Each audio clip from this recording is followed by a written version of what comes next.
much of Dubai is brand new that it sometimes feels like the traditions of the Emirati culture could get lost.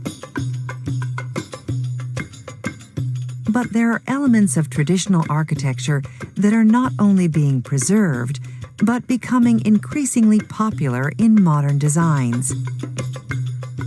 Aylin Orbashla is an architect who has worked extensively in the Middle East.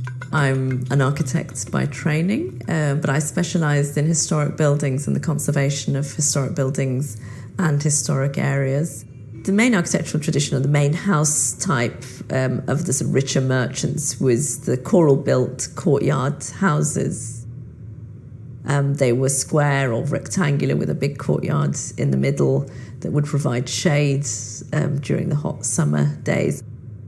And most notably, they had wind towers, which is an idea the Iranian merchants brought from Iran with them when they settled in Dubai. In the past, wind towers served a very practical purpose. They were an early form of air conditioning. The air captured by the tower circulated round the home, keeping it cool in summer when the temperature can rise above 113 degrees Fahrenheit, 45 degrees Celsius. And today, wind towers are increasingly common, even in new buildings. But with modern technology, are they still needed? Not in the hugely practical sense, because buildings are sort of built and cooled in very different ways, using air conditioning and a lot more mechanical ways. But it remains a very strong symbol of Dubai. So if people talk about traditional architecture in Dubai, the wind tower is that sort of known symbol.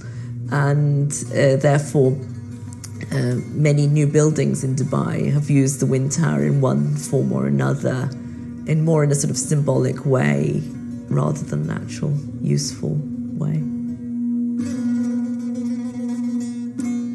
Dubai is a city of many faces, and there is pride in different forms of architecture. There is pride in the historic buildings that have survived and that have been restored.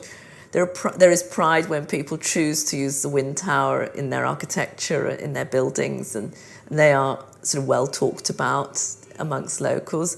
At the same time, they're very proud of technological innovation and buildings that are breaking boundaries, that are the highest, the biggest, and gradually moving towards buildings that are highly energy efficient and things. So there is pride in all these different elements. So, like the sail of the Burj Al Arab, the architectural design of the wind tower is a strong symbol of both old and new Dubai. And it's this combination of old and new that makes the city such an interesting place for architecture.